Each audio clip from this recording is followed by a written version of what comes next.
Bonjour et bienvenue dans le bureau de l'atelier pour aujourd'hui une courte vidéo sur le chouillographe et en particulier sur la base de données et le changement de matière première et aussi sur les problèmes éventuels qui peuvent arriver par rapport à l'actualisation du lien entre le chouillographe et la base de données.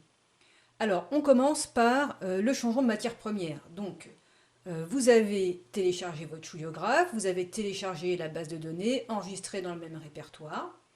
Vous avez ouvert le fichier du chouillographe et aussi la base de données.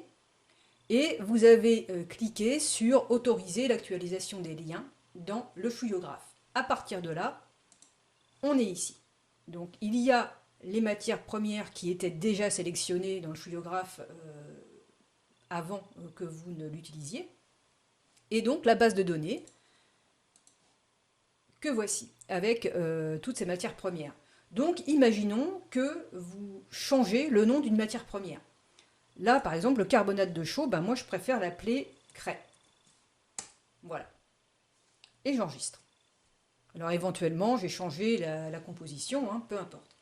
Et là, une fois que j'ai enregistré, je vais dans le chouillographe et j'actualise mes liens. Liens vers les fichiers externes. Ah oui, alors j'ai un raccourci, donc je vais le faire par le menu habituel, donc c'est dans fichier, non, c'est dans édition, lien vers les fichiers externes, voilà.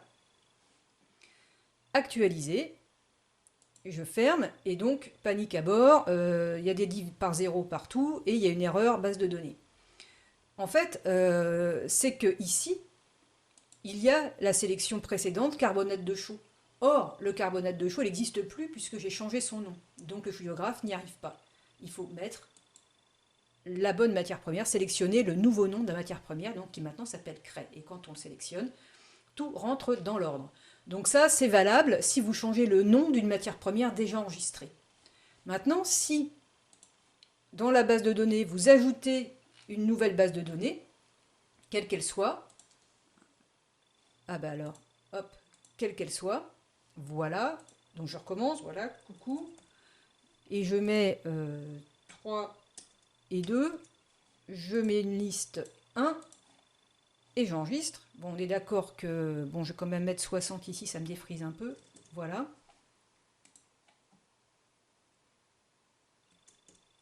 Voilà, j'enregistre, je retourne dans le chouillographe, et donc ma matière première, coucou, elle est dans la liste 1, et évidemment ici elle n'est pas sélectionnée, parce que ça ne se sélectionne pas tout seul, donc il faut que j'aille la chercher.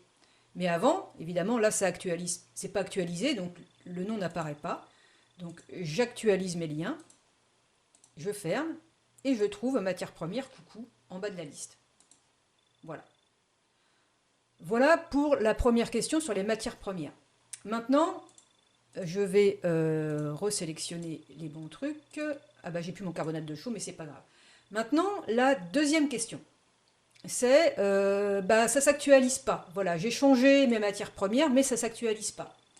Alors, bon, ça peut être, la question peut avoir trouvé sa réponse dans la partie précédente, hein, ça peut être que vous avez changé le nom, mais en fait, il faut quand même le sélectionner, même si c'était une matière première qui existait déjà avant. Et si c'est pas ça, bah, il se peut que par un mystère des copies de fichiers, le chemin du lien entre le chouillographe et la base de données ait été comment dire, endommagé, voilà, je sais pas, enfin, changer le nom de fichier, bref. Il peut se passer des choses, des fois, c'est un peu mystérieux, mais c'est en fait très simple à arranger. Donc si jamais l'actualisation ne se fait pas, à ce moment-là, ouvrez cette fenêtre actualisation, hein, lien vers les fichiers externes, et vous voyez qu'il y a un fichier d'enregistré, la base de données BDD chouillographe 2.0. Et ici, on regarde fichier source, on voit qu'il y a tout un chemin qui est enregistré. Ce chemin-là, bah, celui que vous voyez, bah, c'est le mien parce que c'est sur ma machine.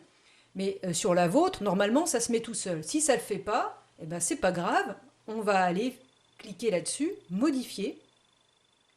Et vous allez sélectionner le nouveau chemin. Alors, je ne sais pas ce que ça peut être. Hein, ça peut être poterie, émo, voilà, chouillographe 2.0. Et là, vous sélectionnez BDD chouillographe 2.0. Et vous ouvrez.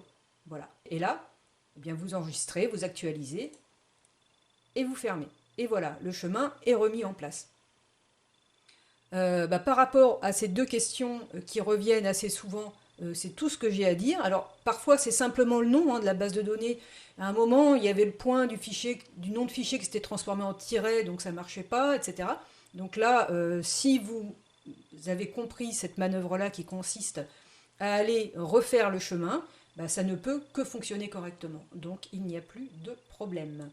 Voilà, bah, écoutez, c'est tout pour aujourd'hui. Faites bien attention de ne pas modifier les cases verrouillées et bah, je vous souhaite plein de belles choses avec le fluidiographe. À bientôt.